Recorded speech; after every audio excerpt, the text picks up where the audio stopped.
Friends, अपने इस video में हम फिर से बात करने वाले हैं स्टॉक सही के फेवरेट शेयर कोल इंडिया लिमिटेड की, क्योंकि कोल इंडिया लिमिटेड ने आज के दिन अपना क्वार्टरली रिजल्ट जारी कर दिया है और रिजल्ट देखते हैं कैसा है। साथ ही इसने डिविडेंड का भी अनाउंसमेंट कर दिया है। यहाँ पर सबसे पहले आप डेट देख लीजिए, 2 मई 2024, मतलब आज के दिन ही अभी थोड़ी देर पहले ये रिजल्ट हमारे पास पहुंचा है।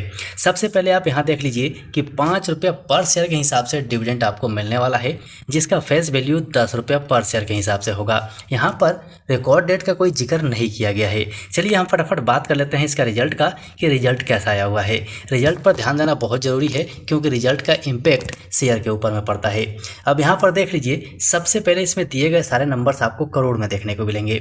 यहाँ पर पिछले साल का रिजल्ट मिलेगा, इसमें पिछले क्वार्टर का और इसमें इस क्वार्टर का रिजल्ट मिलेगा, मतलब आज का रिजल्ट मिलेगा। सबसे पहले इसका रेवेन्यू ग्रोथ देख लेते हैं।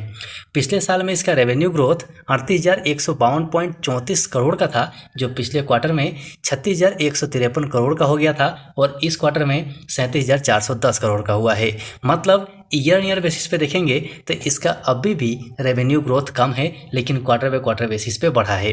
साथ में टोटल इनकम देख लीजिए। टोटल इनकम पिछले साल में 40,371 करोड़ का था, जो पिछले क्वार्टर में 38,357 करोड़ हुआ था और इस क्वार्टर में 39,654 करोड़ हुआ है। मतलब यहाँ भी आप देखेंगे तो ईयर बेसिस पे गिरा है, लेकिन क्वार्टर बाय क्वार्टर बेसिस पे बढ़ा है। अब यहीं से आगे बढ़ते हैं और प्रॉफिट बिफोर टैक्स देख लेते हैं।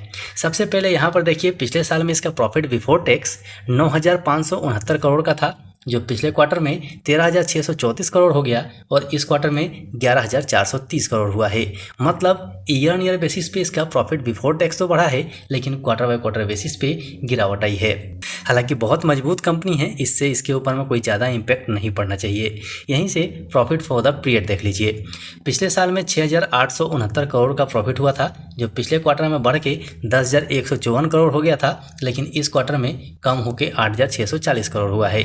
मतलब ईयर बेसिस पे देखेंगे तो प्रॉफिट बढ़ा है, लेकिन क्वार्टर बाय क्वार्टर बेसिस पे प्रॉफिट कम हुआ है। यहीं पर अगर हम ईपीएस पर नजर डालें तो ईपीएस आपको नीचे देखने को मिलेगा। पिछले साल में 11.16 का था, जो पिछले क्वार्टर में 16.44 हो गया था और इस क्वार्टर में 14.09 का हो गया है। मतलब ईयर बेसिस पे ईपीएस बढ़ा है, लेकिन क्वार्टर बाय क्वार्टर बेसिस पे कम हुआ है। सो फाइनली हम ये कह सकते हैं कि ईयरली बेस पे अगर हम देखें तो इसका रिजल्ट ठीक ठाक है, लेकिन क्वार्टर बाय क्वार्टर बेसिस पे देखें तो थोड़ी सी गिरावट जरूर है। लेकिन मेरे हिसाब से इस शेयर के ऊपर में कोई फर्क नहीं पड़ेगा, क्योंकि बहुत मजबूत कंपनी है, पीएसयू स्टॉक है। इसके अंदर में हमने बहुत ज़बरदस्त रिटर्न भी बनाया है और इससे बहुत अच्छा डिविडेंड भी लिया हुआ है। और फाइनली अभी इस शेयर को अपने पोर्टफोलियो से हटाने का कोई इरादा नहीं है, अभी हमारे साथ ये चलते रहेगा। सो ये रिजल्ट आपके सामने में है। अगर आप कुछ कहना चाहते हो तो कमेंट सेक्शन में कमेंट कर दीजिएगा। चलते हैं इसके कैंडलस्टिक चार्ट पैटर्न पे, वहाँ से टारगेट्स देख लेते हैं कि अगर प्रॉफिट बुकिंग आती है तो कहाँ तक प्रॉफिट बुक हो सकता है और तेजी आती है तो नेक्स्ट टारगेट हमारा क्या रहने वाला है।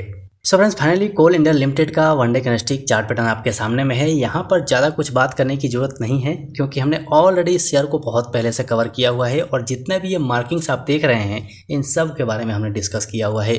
सो फटाफट से यहाँ देख लेते हैं कि अब हमें इस शेयर के अंदर में क्या मूवमेंट मिल सकती है। सबसे पहले तो आप यहाँ पर देख लीजिए कि ये स्टॉक जो है ना अपने सपोर्ट के साथ ही चल रहा है। बेशक धीरे धीरे ऊपर गया है, लेकिन जो हमने ट्रेंड लाइन मार्क किया है ब्लू कलर की लाइन से, इस लाइन को पकड़ के चल रहा है, इस लाइन को ब्रेक नहीं कर पा रहा है। मतलब कि जो इसका इंपॉर्टेंट रेजिस्टेंस 464 रुपये का है, इसे ये ब्रेक नहीं कर पा रहा है, लेकिन सपोर्ट के ऊपर में एक रेंज बन रहा है और ये रेंज मेरे हिसाब से रिजल्ट का इंतजार कर रहा था, ऐसा मुझे लगता है। देखते हैं कल क्या होता है। अब यहाँ पर क्या है कि अगर तेजी आएगी तो 464 रुपये 70 पैसे का रेजिस्टेंस को ब्रेक करना जरूरी है। अगर ये ब्रेक हो जाता है तो 486 रुपये का अच्छा टारगेट हमें मिल जाएगा। लेकिन यहाँ से अगर प्रॉफिट बुकिंग आ जाती है तो 447 रुपये का एक सपोर्ट होगा और उसके बाद 430 रुपये का सपोर्ट होगा। तो इसे ध्यान में रखिएगा। अगर यहाँ से थोड़ी बहुत गिरावट आती है तो घबराने जैसी कोई बात नहीं है, घबराने की जरूरत नहीं है। यहाँ पर अगर आप मूविंग एवरेज को देखेंगे तो यहाँ पर अच्छा खासा बुलिश क्रॉसओवर हुआ है।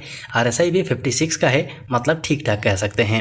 सो सबसे इंपॉर्टेंट आप तक रिजल्ट पहुंचाना था, क्योंकि इस स्टॉक के बारे में इसके प्राइस के अपडाउन के ऊपर में मैं ज़्यादा ध्यान देता नहीं हूँ, क्योंकि ऑलरेडी इसने बहुत अच्छा रिटर्न दिया हुआ है और डिविडेंड तो लगातार दे रहा है। डिविडेंड के मामले में बादशाह है, आपको भी पता है।